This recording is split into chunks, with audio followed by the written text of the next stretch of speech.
आज हमारे देश में करोड़ों परिवार एक सवाल के साथ जी रहे हैं। साहब, कब मिलेगा गरीबों को आवास? कब तक झुग्गी झोंपड़ी में जीवन कटेगा? ये सिर्फ एक सवाल नहीं है, बल्कि उन लाखों परिवारों की आवाज है जो आज भी छत के अधिकार से वंचित हैं। कागजों में योजनाएं हैं, फाइलों में आंकड़े हैं, लेकिन जमीन पर झुग्गी झोंपड़ी में रहने वाले परिवार आज भी एक पक्के घर का इंतजार कर रहे हैं। महाराष्ट्र में अकेले मुंबई में 52 लाख लोग झुग्गी झोंपड़ियों में रहते हैं। देश भर में 18% झुग्गी आबादी महाराष्ट्र में है। प्रधानमंत्री आवास योजना के तहत 1 करोड़ 22 लाख घर स्वीकृत हुए हैं, लेकिन वास्तविकता यह है कि अभी भी लाखों परिवार इंतजार में हैं। योजना का समय 2022 से बढ़ाकर 2025 तक कर दिया गया है, फिर भी ग्राउंड रियलिटी कुछ और ही कहानी कहती है। आइए देखते हैं कि झुग्गी झोंपड़ी में रहने वाले परिवारों का जीवन कैसा है। बरसात में टपकती छत, सर्दियों में ठंड और गर्मियों में तपती टीन, यही इन परिवारों का जीवन है। पानी के लिए लंबी कतारें, बिजली की समस्या और सबसे बड़ी बात, बच्चों की पढ़ाई पर असर। एक माँ कहती है, बच्चे को पढ़ाना चाहती हूं, लेकिन बारिश में किताबें भीग जाती हैं, गर्मी में कंसंट्रेशन नहीं रहती। बुजुर्गों की हालत और भी खराब है। एक बुजुर्ग व्यक्ति का कहना है, बीमारी में झुग्गी में रहना मौत से लड़ना है। अब सवाल यह है कि जब सर्वे हो चुके हैं, नाम लिस्ट्स में है, तो फिर घर क्यों नहीं मिल रहे? एक बेनिफिशियरी कहता है, नाम सूची में है, सर्वे भी हुआ, पर चाबी आज तक नहीं मिली। यहां दलित आपको बताना चाहूंगा कि यह सिर्फ एक व्यक्ति की समस्या नहीं है, बल्कि हजारों परिवारों की यही कहानी है। ब्यूरोक्रेटिक हर्डल्स की बात करें तो स्थिति और भी गंभीर है। दस्तावेजों की लंबी लिस्ट, मल्टीपल ऑफिसेस के चक्कर और सबसे बड़ी समस्या पैसे की। एक गरीब परिवार का मुखिया कहता है, दस्तावेज मांगे जाते हैं, बनवाने में पैसा लगता है, गरीब कहां से लाएं? आधार कार्ड से लेकर इनकम सर्टिफिकेट तक हर कागज के लिए अलग ऑफिस, अलग फीस।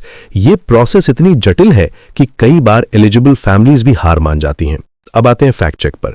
प्रधानमंत्री आवास योजना के तहत अब तक 1 करोड़ 22 लाख घर सैंक्शन हुए हैं, लेकिन कंप्लीटेड हाउसेस की संख्या 60 से 70 लाख के बीच है, यानी लगभग 50 से 60 लाख घरों का काम अभी भी पेंडिंग है। इन सिटू स्लम रीडेवलपमेंट यानी ISSR के तहत तो कंप्लीशन रेट और भी कम है। सेंट्रल असिस्टेंस 1 लाख रुपए पर हाउस ISSR के लिए और 1.5 लाख रुपए BLC और AHP के लिए निर्धारित है, लेकिन ये अमाउंट आज की कंस्ट्रक्शन कॉस्ट के हिसाब से काफी कम है। महाराष्ट्र की नई हाउसिंग पॉलिसी 2025 में 35 लाख घर बनाने का टारगेट रखा गया है, जिसके लिए 70,000 करोड़ रुपए का इन्वेस्टमेंट प्लान है। मुंबई में SRA के तहत 5 लाख यूनिट्स का टारगेट 2030 तक रखा गया है, लेकिन सवाल यह है कि क्या ये टारगेट्स रियलिस्टिक हैं और क्या इंप्लीमेंटेशन की प्रॉपर स्ट्रैटेजी है? अब बात करते हैं सॉल्यूशंस की। एक्सपर्ट्स का कहना है कि एलिजिबिलिटी रूल्स को सिंप्लीफाई करना होगा, डॉक्यूमेंट वेरिफिकेशन के लिए ऑन स्पॉट असिस्टेंस देनी होगी, टाइम बाउंड एलोकेशन कैलेंडर बनाना होगा जिसमें क्लियर डेडलाइंस हो, लोकल मॉनिटरिंग कमिटीज का गठन करना होगा जो कंस्ट्रक्शन और एलोकेशन की प्रोग्रेस को ट्रैक करें, इंटरिम रेंटल हाउसिंग या ट्रांजिट एकोमोडेशन की व्यवस्था करनी होगी ताकि फैमिलीज को डिस्प्लेसमेंट का डर ना हो।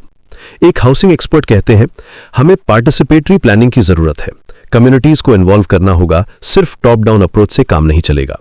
दूसरी तरफ टेक्नोलॉजी का भी बेहतर इस्तेमाल करना होगा।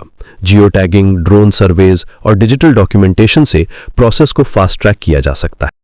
सबसे महत्वपूर्ण बात यह है कि हमें यह समझना होगा कि घर कोई एहसान नहीं, अधिकार है। कॉन्स्टिट्यूशन में राइट टू शेल्टर को फंडामेंटल राइट माना गया है। यह सिर्फ वेलफेयर स्कीम नहीं है, बल्कि ह्यूमन डिग्निटी का मामला है। जब तक हम इस माइंडसेट को नहीं बदलेंगे, तब तक रियल चेंज नहीं आएगा।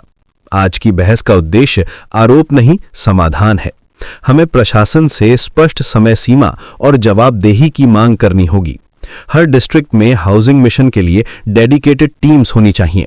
Monthly progress reports public domain में होनी चाहिए। ग्रीवेंस रिड्रेसल मैकेनिज्म को स्ट्रेंथन करना होगा। अंत में ये सिर्फ स्टैटिस्टिक्स या पॉलिसी का मामला नहीं है, ये उन बच्चों का मामला है जो झुग्गी में जन्म लेते हैं और सपने देखते हैं। ये उन माता पिता का मामला है जो अपने बच्चों को बेहतर भविष्य देना चाहते हैं। प्रशासन से स्पष्ट समय सीमा और जवाबदेही की मांग, ताकि झुग्गी में जन्म लेने वाला बच्चा पक्के घर में भविष्य देख सके। ये सिर्फ एक हाउसिंग प्रोग्राम नहीं है, ये सोशल जस्टिस का मामला है, ये डिग्निटी का मामला है और सबसे बढ़कर ये हमारे देश के फ्यूचर का मामला है। क्योंकि जब तक हमारे नागरिकों के पास बेसिक शेल्टर नहीं होगा, तब तक हम ट्रूली डेवलप्ड नेशन नहीं बन सकते। समय आ गया है कि हम सिर्फ प्रोमिसेस नहीं, कॉन्क्रीट एक्शन देखें, क्योंकि हर गुजरता दिन किसी न किसी परिवार के लिए एक और रात झुग्गी की छत तले गुजारने का मतलब